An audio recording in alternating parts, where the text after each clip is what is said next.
മാന്യ പ്രേക്ഷകർക്ക് എൻ്റെ പ്രണാമം. കേരളത്തില് പല തരത്തിലുള്ള രോഗങ്ങളും അസാധാരണമാം വിധത്തില് വർദ്ധിച്ചു വരുന്നു. ഭാരതത്തിലെ മറ്റ് സംസ്ഥാനങ്ങളില് വിരളമായി കാണുന്ന അല്ലെങ്കിൽ കുറച്ച് മാത്രം കാണുന്ന രോഗങ്ങൾ ഇന്ന് കേരളത്തെ കാർന്നു തിന്നുന്നൊരവസ്ഥ. ശരിക്കും അടുത്ത കാലത്ത് ഒരു ചാനലില് ഒരു ചർച്ച കാണുകയുണ്ടായി. വിവിധ ആരോഗ്യ വിഭാഗത്തില് ആയുർവേദം, അലോപ്പതി, പ്രകൃതി ചികിത്സ, മോഡേൺ മെഡിസിൻ, ഇതിലെല്ലാം പങ്കെടുക്കുന്ന ഡോക്ടർമാര് അവരുടെ അഭിപ്രായങ്ങൾ പറയുകയുണ്ടായി. എനിക്ക് വളരെയധികം കാര്യങ്ങൾ അവർ കരൾ രോഗത്തെക്കുറിച്ചും ക്യാൻസറിനെ കുറിച്ചും ഹാർട്ടിനെ കുറിച്ചും ബ്ലഡ് പ്രഷറിനെ കുറിച്ചും ഗ്യാസ് ഉണ്ടാകുന്നതിനെ കുറിച്ചൊക്കെ പറയുകയുണ്ടായി. എനിക്ക് തോന്നി 3 കാര്യം ഞാൻ നിങ്ങൾ ഓരോരുത്തരെയും അറിയിക്കണം. ഇത് വാട്സപ്പിലൂടെ എല്ലായിടത്തും പ്രചരിക്കണം. ഒരു ബുദ്ധിമുട്ടും ഇല്ലാതെ ജീവിതത്തിൽ അഡോപ്റ്റ് ചെയ്യാവുന്ന കാര്യമാണ്. ഒന്നാമത്തെ കാര്യം, റോഡ് സൈഡിൽ നിന്ന് ചായയോ വടയോ പഴംപൊരിയോ തുടങ്ങിയ റോസ്റ്റഡ് സാധനങ്ങൾ കഴിക്കുമ്പോൾ ന്യൂസ് പേപ്പറിന്റെ പീസ് ഉപയോഗിച്ചത് റാപ്പ് ചെയ്ത് കഴിക്കരുത്. ആ ന്യൂസ് പേപ്പറിലെ ലെഡ് കുറച്ച് പാർട്സ് പെർ മില്യൺ ലെവലില് വളരെ കുറച്ച് അകത്തേക്ക് പോയാൽ പോലും, മൈക്രോഗ്രാം ലെവലിൽ അകത്തേക്ക് പോയാൽ പോലും നമ്മളുടെ ശരീരത്തെ ഈ ലെഡ് പോയിസണിങ് കൊണ്ട് വളരെയേറെ ബാധിക്കും. നിങ്ങൾ ഒന്നുകിൽ വടയോ പഴംപൊരിയോ എന്ത് കഴിക്കുകയാണെങ്കിലും കൈകൊണ്ട് കഴിക്കാം, അല്ലെങ്കിൽ ഒരു പ്ലേറ്റിലിട്ട് കഴിക്കാം. വളരെ ചൂടുണ്ടാവുമ്പോഴാണ് യഥാർത്ഥത്തിൽ ഈ പേപ്പർ പീസ് വേണ്ടി വരിക. അത്ര ചൂടില്ലാത്തത് കഴിക്കാം. ഇനി അഥവാ അതിലെ എണ്ണ കയ്യിൽ പുരട്ടാതിരിക്കാനാണ്, സംഭവിക്കാതിരിക്കാനാണെങ്കിൽ കഴിച്ചതിന് ശേഷം ആ പേപ്പർ ഉപയോഗിച്ച് കൈ തുടയ്ക്കാം. ഇതൊന്നാമത്തെ കാര്യം. ഒരു കാരണവശാലും റോസ്റ്റഡ് സാധനങ്ങൾ പേപ്പറിലിട്ട്, പ്രിന്റഡ് ന്യൂസ് പേപ്പറിലിട്ട് കഴിക്കരുത്. 2, കളർഫുള്ള് ആയിട്ടുള്ള ഭക്ഷണ പദാർത്ഥങ്ങൾ.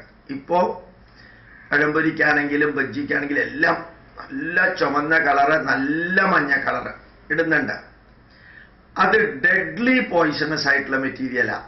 അനുവദിച്ചിട്ടുള്ള ഫുഡ് കളറൻസേ അല്ലാതെ ഈ കളർഫുൾ ആയിട്ട് റോഡ് സൈഡിൽ ഉണ്ടാക്കി വെച്ചിരിക്കുന്നത് പൂർണ്ണമായിട്ടും ഒഴിവാക്കാം. റോഡ് സൈഡിൽ നിന്ന് കഴിക്കുന്നതിനെ ന്യായീകരിക്കുകയാണോ, ജസ്റ്റിഫൈ ചെയ്യുകയാണോ എന്ന് ചോദിച്ചാൽ അതൊക്കെ ഇനിയുള്ള കാലങ്ങളിൽ ഇല്ലാതെയാക്കാൻ സാധിക്കും എന്നെനിക്ക് തോന്നണില്ല. ഞാൻ ഉൾപ്പെടെ റോഡ് സൈഡിൽ നിന്ന് കഴിക്കാറുണ്ട്. അപ്പൊ നമുക്ക് ഒരു ഹോട്ടലിൽ ചെന്നിരുന്ന് കഴിക്കാൻ സൗകര്യം ഇല്ലെങ്കിൽ ചെറിയ തട്ടുകടയിൽ പോയിട്ട് നാച്ചുറലി ഉണ്ടാക്കുന്ന സാധനങ്ങളുണ്ട്. അത് കഴിക്കുമ്പോൾ 1, ന്യൂസ് പേപ്പറിൽ പൊതിയുന്നത് ഒഴിവാക്കാം. 2, കളറുള്ളത്, സാധാരണയിൽ കവിഞ്ഞ കളറ് ഇട്ടിട്ടുണ്ടെങ്കിൽ അത് പൂർണ്ണമായിട്ടും ഒഴിവാക്കാം. 3ാമത്തെ കാര്യം, ധാരാളം തട്ടുകടയുള്ള സ്ഥിതിക്ക് ഈ കരി പിടിച്ച് തുരുമ്പ് പിടിച്ച ചീനച്ചട്ടിയില് കറുത്ത ഓയില് പലപ്പോഴും ഉപയോഗിച്ച് പദം വന്ന ഓയിലാണ് ഉപയോഗിക്കുന്നതെങ്കിൽ ഈ ഓയിലില് സാധനങ്ങൾ ഇട്ട് വറക്കുമ്പോൾ അത് കപ്പലണ്ടി എണ്ണയോ സോയാബീൻ ഓയിലോ പാം ഓയിലോ മറ്റോ ആണെങ്കിൽ അതില് പെറോക്സൈഡുകളും ഇപ്പോക്സൈഡുകളും പെറോക്സൈഡുകളും ഹൈഡ്രോ പെറോക്സൈഡുകളും 3 തരത്തിലുള്ള കോമ്പൗണ്ടുകൾ ഉണ്ടാവും. ഒന്ന് പെറോക്സൈഡ് ഉണ്ടാവും, ഇപ്പോക്സൈഡുകൾ ഉണ്ടാവും, ഹൈഡ്രോ പെറോക്സൈഡ്സ് ഉണ്ടാവും.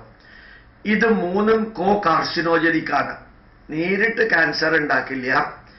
ക്യാൻസർ ഉണ്ടാവാനുള്ള സാധ്യത വളരെയേറെ കൂട്ടുന്നതിനെയാണ് കാർസിനോജനിക് എന്ന് പറയുന്നത്.